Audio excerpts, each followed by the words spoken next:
shelling out money, anything, ayy. Ooh, got the foot on the gas, pedal to the metal when I'm getting to the bag, ayy. Got the foot on the gas, pedal to the metal when the lane moving fast, ayy. Ayy, let them all cross. If they hate, then let them hate and make a bigger boss, ayy.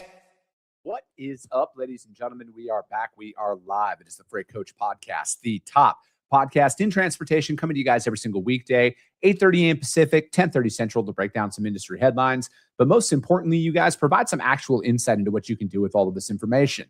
If this is your first time tuning in, welcome. This is the real side of freight, ladies and gentlemen. And I do say that before every single show. And what I mean by that is I only speak with transportation professionals, because at the end of the day, I want to talk to the right individuals who have done what you're looking to do or who are currently doing what you're trying to achieve. So you can take that information, apply it, utilize it, and see a meaningful difference in your business and your life.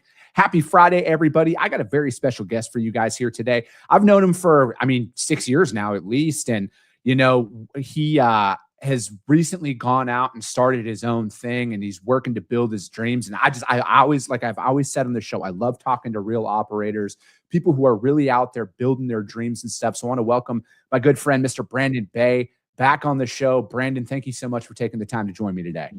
Hey, no problem, Chris. Thanks for having me.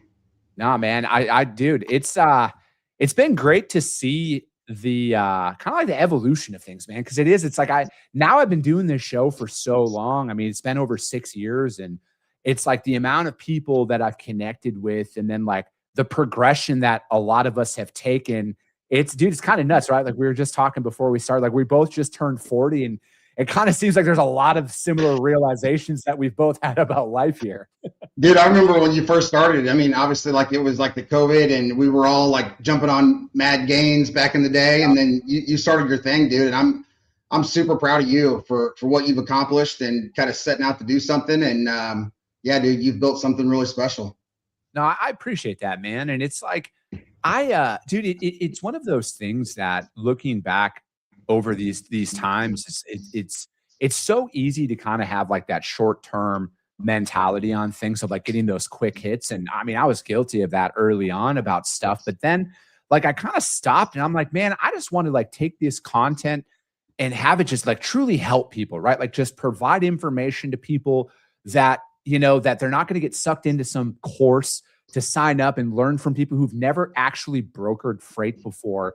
And I'm like, I want to put this out there. And then the longer I've done it, man, like I've got to meet so many great founders who started trucking companies, tech companies, doing all that stuff. And it's like, we've just built a catalog of information for people where, dude, the majority of the audience, man, they're like casual listeners, right? Like I'll get messages from people where it's like, hey, dude, I just got caught up. This episode was great. Thank you so much. It helped me with this. I got connected with this person. And I'm like, dude, that's the ecosystem I wanted to create with this.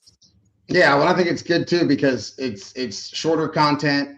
Everybody in our industry has either diagnosed or undiagnosed ADHD. So, being able to grab quick bits and apply them, I think is the way to go. Dude, so speaking of quick bits in applying here, man, we do a 3 times a week lane analysis, and DAT, it's called This Week in Freight, powered by my friends over at DAT, and it's 100% viewer submitted. So everybody emails my team, podcast@thefreightcoach.com. They send me their pickup city, delivery city, trailer type. And for me, it's never about here's what you quote.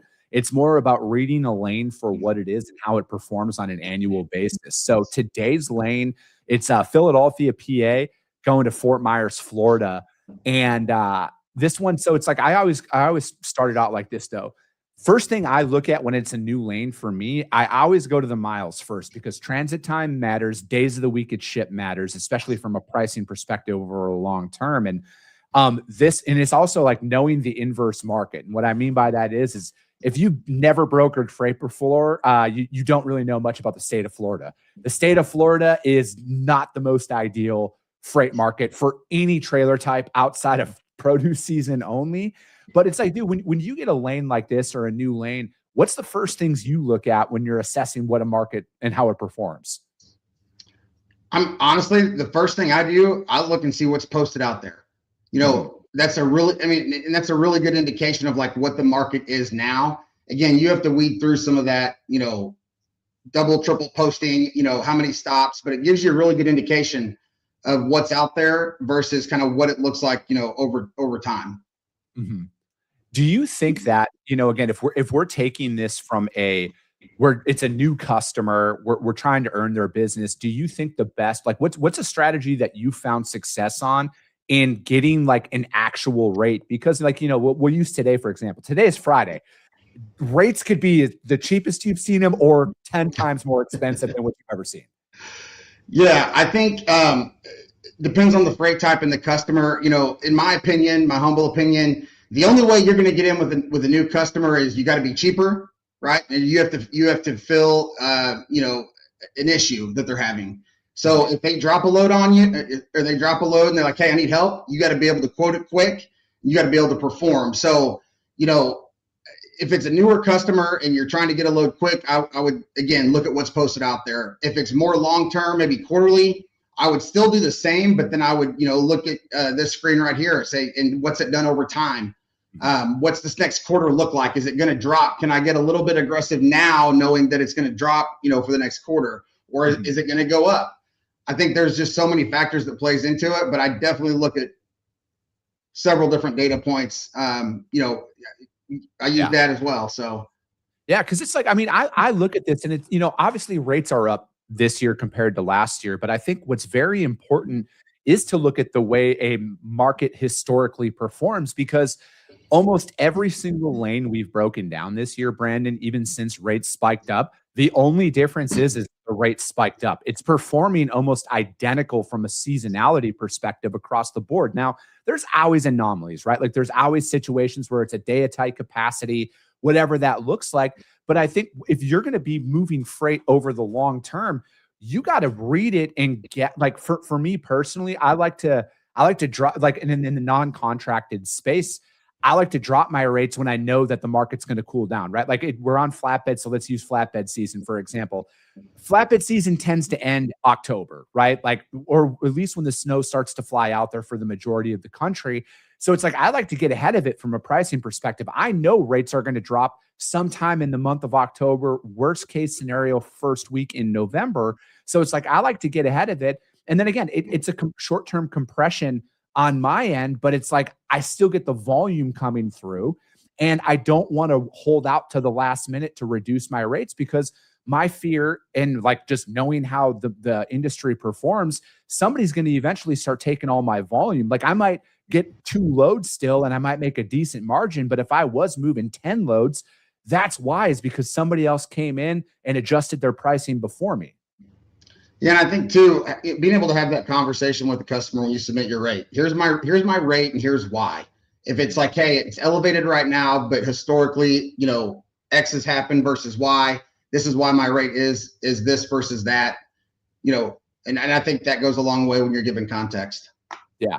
No, I agree. And that's the thing is explaining the why behind it, especially early on when you're in that trust building phase of a relationship, right? Because it's like when I look at it where it's like every shipment, and the mentality we like to we personally abide by in my company is we're just one truck at a time, right? Like it doesn't matter if I've done 500 loads for a shipper, I'm earning that 500 in first shipment, right? Like there's no time that I'm ever going to take my foot off the gas. And, so like, I guess I'm a little bit biased here, but that's why it's like, I think having a founder-led organization out there, you perform differently, right? And because it's like, for me, it's like, man, I know what it takes to build something from nothing.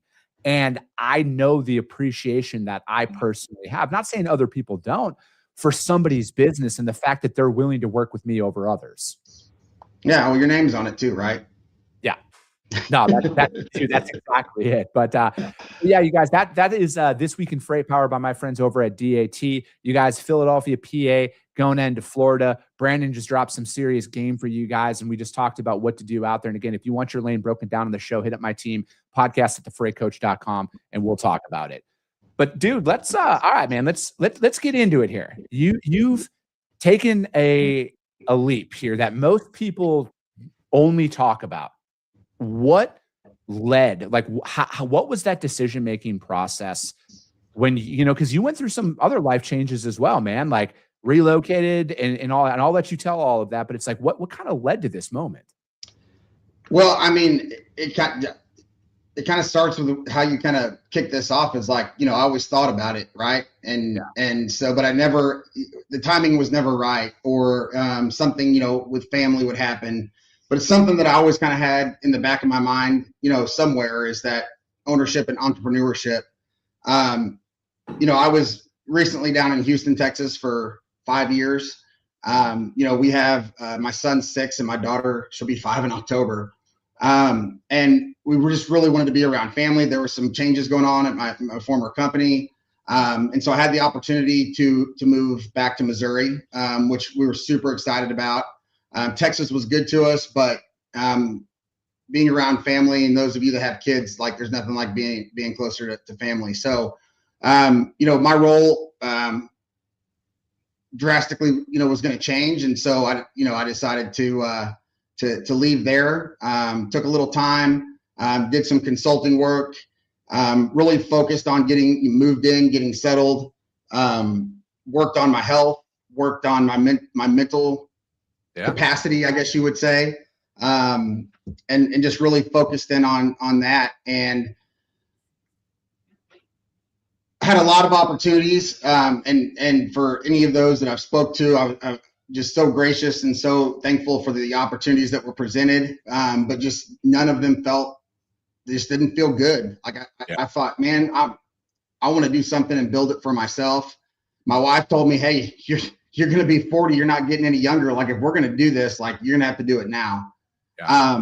And so she, her support and, just taking the leap of faith. I guess in the back of my mind, like, there's always a W-2 job, right? There's always that. And I can't sit back here and push my children to take leaps of faith and to explore the unknown. And I'm sitting back in my mind scared. So, I officially started up in April 1st.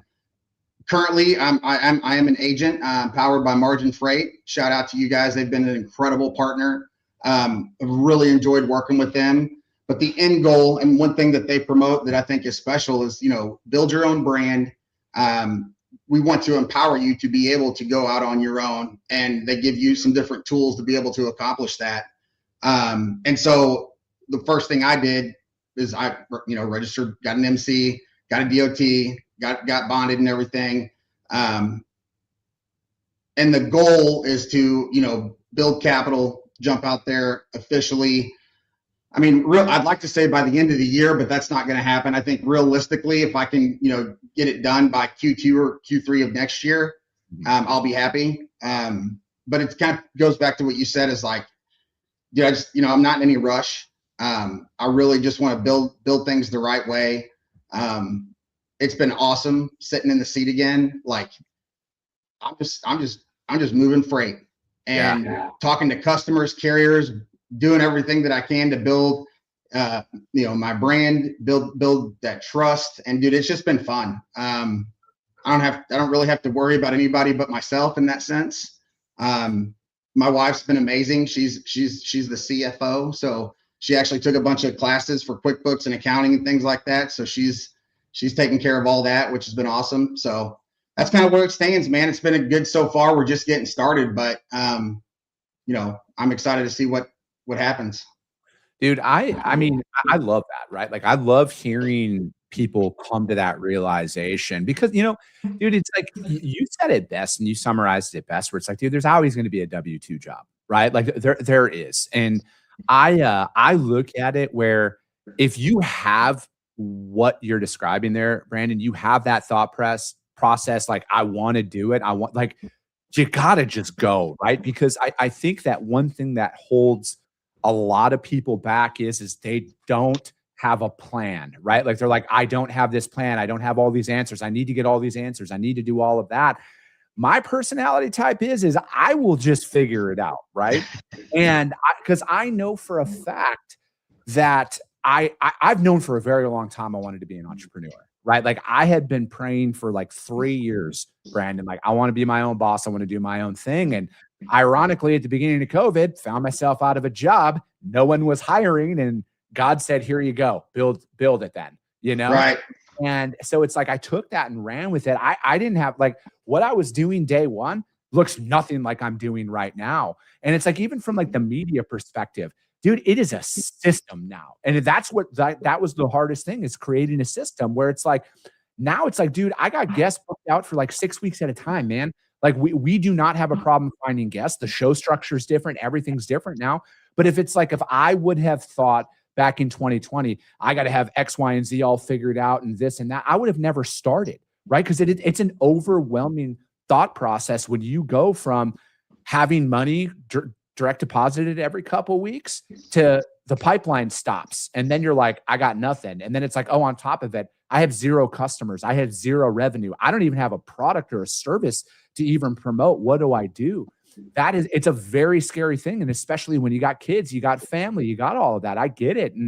But it's like, I just know that when you strip it all away, if you have that urge to start something on your own, you got to go for it no matter what, because one day, if you're younger than Brandon and I, one day you're going to be 40, one day you're going to be 50, and you're never going to start, and you will regret that at some point in your life. No, absolutely. And I always say, like, I'm very blessed to work at the companies that I did. They gave me every opportunity to grow, to move. And I am thankful, but again, you get to a certain point and it's like, okay, like, what's left? I got to build something on my own. So, and like you said, like, you don't really have to have a set plan. Some things you just got to figure out. And I think, by getting to know you over the last 6 years, like, sometimes, depending on where you grew up or how you grew up, that's just your mentality. Like, I tell people I got a PhD, like, poor, hungry, and driven. So, dude, like, I will not fail. Like, I'll figure it out. And that's one thing my dad always said too, is like, son, have you ever really failed at anything that you've really tried and put everything? And I'm like, no. And he's like, well, why are you worried now? And so again, that poor, hungry, driven PhD attitude, just drives me every day. And my family, of course, is part of that. Yeah. But it's a rush. Like you said, every load counts, every dollar counts. And the fear of failure, I think, is what drives a lot of entrepreneurs. Dude, it's just that Midwest work ethic, man. Like, I'm from Wisconsin, dude. Like, there is Midwest work ethic is an actual marketable thing in other parts of the country. Like, when people find out you're from the Midwest, they want to hire you, especially out West here. They want you on their staff. But dude, it's like, I love the thrill of it, man. Like, it's as stressful and chaotic and nerve-wracking as things can get, right? Because business never grows as fast as you want. It never performs at the level that you want. But like, man, I've never loved something more than I do than the unknown of building something. Yeah, I agree 100%. And yeah, for anybody that's listening, if you're thinking about just do it. I don't have any regrets in life. I wish I would have gotten to the industry sooner than I did, but I didn't. I wish I would have been able to start this sooner than I did, but I didn't. But at the end of the day, like, just do it. Like, in the words of Shia LaBeouf, just do it. Dude, so what's been one of those things? Because, like, when you started out, and this is a thing where, starting a book of business or, transferring a book of business around, how have you had to switch that mentality from, hey, I was a sales rep, now I'm still technically a sales rep, but like, it's on me. What approaches have you taken differently now? Yeah, I mean, I've been very fortunate. Again, I've worked with a lot of the core based customers for most of my career that I've built very solid relationships with. Yeah. And so I didn't have to necessarily just start from scratch. However, I'm always selling. And so I think the hardest part, Chris, is like, I'm right at that phase where I've got someone working with me part-time, from like 7 to noon, but it's turning into like 1, 2, 3, like, and I'm at that point too, where it's like, okay, I got to make that decision. Like, do I hire someone? I need to be able to, plan my day and schedule accordingly. So like, what part is sales? What part is, you got to be able to operate. You got to be able to schedule. You got to be able to, make sure that you are, putting your money where it needs to go on the accounting side. Like, even though, I'm an agency, I still have payroll. I still have to pay into insurance. I still have retirement, and so on and so forth. So there's a lot of parts of that business. But I think too, just being able to structure the day. And there's some days where I'm not very good at it. There's some weeks, but I think too, like given my previous roles in leadership, I always say like, hey, Brandon, like you're not structuring your day. Like, what can you do? And there's so many notes and there's so many things that, I've written down over the years to like go back and just refresh myself on, even putting myself back in that position. So kind of a long-winded answer to your question is just like, you gotta be bringing in new. You gotta figure out how to structure that day a little bit better, and some days are better than others. Yeah, no, it's very true, right? Like I've said it probably more than anything on this show. Systems development has been the hardest part of entrepreneurship to me. It's not moving freight, man. Like I love moving freight. I love doing all that stuff. It's been building a system that I can actually follow that provides results. And the hard part is sometimes you don't know for like 6 months if your great idea today is actually going to work, because like you got to execute it. You got to execute upon it. You got to stress test it. You got to see. And, because it's like, dude, I look at it because when we started, SPI took a massive chance with us because we had no book of business. Like we had nothing at all. And there is no agency out there that brings on an agent without an established book of business. It's at least not regularly, right? Like it's a rarity. And they took a chance on me big time. And dude, it took a long time. It took a long time for us to get things up and running because, when we started out, like January 1st of 2023 was our day one, right? And if anybody's been in the industry, 2023, 2024, and 2025 were not the best business development years out there in the market. And so, you picked the worst month too, really. Yeah, no, exactly. So it's like, it was one of those things, man, where it took a lot of work. And then I think one of the realizations that I've had now more than ever is because like, dude, pre-COVID, cold calling was the way to get business, right? It was cold calling, maybe some other modes, but like that's where I found all of my success was cold calling. Post-COVID, when I got back out there, I don't know if that's the most effective way to develop business now, because like I have developed business in 5 different ways. It has came from this podcast. It has came from a video message. It has came from LinkedIn. It has came from multiple channels. So it's like, I think you got to go out there now and communicate in ways. And I would say this, think of the way that nobody is going to develop business and then do that. Because that is where there is the least amount of noise.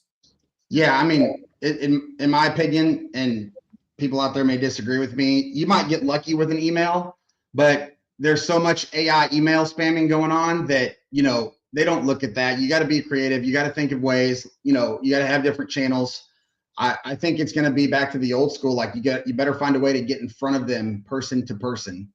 And I think that's going to go a long way. So, yeah, I think too, just figuring out different ways to get that new business is important. Yeah, I think the next gold rush is going to be showing that you're an actual human being. Like for sure. But I do think, AI is important and it's here in our industry. And I think too, especially like for us where we're at, it's me and one other person, right? That's working part-time. So like, I'm very lucky that, I have the mindset of like efficiency. I worked with Nikki. I don't know if she'll ever see this, but she always just be like, why I love automation? Because I'm just lazy. Well, I think I was always stuck in my mind. So like, I want to be efficient, but I think too, like figuring out systems and ways to be the most efficient with your day, whether that's load execution, you getting them covered, track and trace, sales, what's that look like? Everybody's mode's different. So I think that's super important. And I think that's been one of the keys to, in the very short time I've been doing it, is just being super efficient. Like I got a lot to do. But again, not every day is perfect either. Yeah, no, that's it. Right. And I think like I would say, cause when I first started out doing just the media stuff, it was, man, I remember looking at the little whiteboard I had in my bedroom. There was I wrote out from like 7 a.m. hour increments to 3 p.m. Pacific time. There was only 2 things on that board for the first like 3 months. And that was post video, create video, post video at 7 a.m., create video at 2 p.m.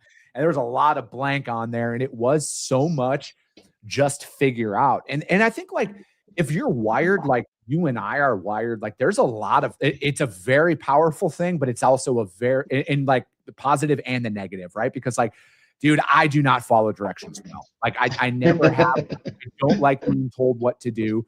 I have a mindset that like I can just do it better than everybody else, whether that's good or bad isn't the bad, but I'm like, I just have this drive in me to just figure it out as I go. And like efficiency now is like the baseline expectation out there, right? Like you have to be efficient. You have to have automation tools. I look at it and I say this often, 95% of my day as a broker can and should be automated. But what can never be automated is that human to human interaction, because there are a lot of menial tasks behind the scenes that, dude, you can automate that now. And now you can pack a larger punch out there in the market. Yeah, no, I agree 100%. There's AI assist or automation assist, I think is super important. Like, got to know how to use it. Let me just ask you this, Chris. So you've kind of started off, obviously, the freight coach. I know you've been building, a business as well. Look back over the last 6 years. What's been your favorite part? I know you're supposed to be interviewing me, but like, because I know people like me and you, like you're driven. It's challenging at times to keep your cup full, and or it gets over full, and like you still have to come on, you got to be on the show, you got to be positive. And I don't think there's a time that I've ever seen your mood, personality, or anything change, which is awesome. Like that's good. So like, what's been your favorite part of the last 6 years? It's tough to. I would say my favorite part has been not quitting in multiple times that I, in past versions of myself, probably would have hung it up. I think that, and then second has been the amount of people that I've been able to interview and meet out there and build up the ecosystem that I have and really, but I would say that, and like holding true to myself, right? Like not selling out for a quick hit of easy, or not selling out to chase vanity metrics. Because like, dude, I could easily talk about the dark side of the industry that a lot of people focus on. I'm glad you don't. It performs very well on social. And I honestly say I could 100x my engagement if I wanted to. Chris Jolly's business would exponentially grow from a revenue perspective, but I'd be dead inside because I'd be selling myself out, Brandon, to do something, to chase something that I don't want to do. Be the light, Chris. Keep being the light. Yeah. No, and that's it, right? Like that's probably been my favorite part about it all, because like, dude, it's not always good days, right? Like there are a lot of times, like the first time I had to file against one of my former customers for not paying me. That sucked, man. Getting stiffed. Like there was a time early on, man, that I got stiffed out of like $15,000 that almost bankrupted me, right? Like that literally almost bankrupted me. And some people might hear that and be like, oh, 15 grand's not a lot of money. Yes, it is. Go out on your own and then be self-funded early on in business when you're just starting. And then, but dude, it's like, there's been a lot of times, man. And then it's like, you're coming up at the end of the month and you're owed 20 grand and you got 15 grand in payables due the next day. And you don't have the money in your bank account to float that. It was fucking stressful, man. Yeah. I didn't mean to hijack your interview. It hit me that like, I just want to know what your favorite part's been. So I appreciate that. No, dude, for sure. I to me though, that's the whole point of this is to put the real side of this stuff out there. And mainly I want people to hear these stories, and especially stories like yours. And it's like, so they don't quit, right? So like, they know that it's like, dude, you're not the only one who's going through a challenging time. And if you're not going through it, and there's others out there who are willing to talk about the realities of what they overcame, if that keeps somebody's dream alive for another day, that's the whole point of this. Yeah. I mean, if you just want to work 8-hour days and get a paycheck, that obviously like this is not for you. I mean, there's some days where I start at literally 4:30 in the morning and probably like 5:30 or 6 p.m. Now that's not every night or day, but it depends on the day. Like, I need to get up, check on my things.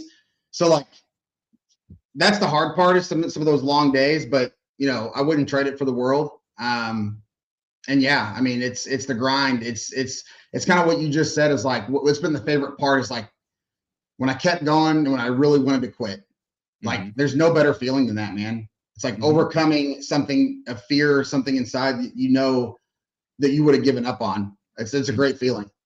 No, it is, man. It is, because it's like, if I know for a fact, if I look back at 20-year-old Chris, 25-year-old Chris, or even 30-year-old Chris, I wouldn't have pushed through, because I would have lost to my vices at that time, is what I'll say. I would have lost to my vices. I would have partied too much. I would have done something that would have caused it. Right. So it's like, again, there's nothing wrong. And I think like entrepreneurship and even becoming a freight agent is very much glorified on social media right now.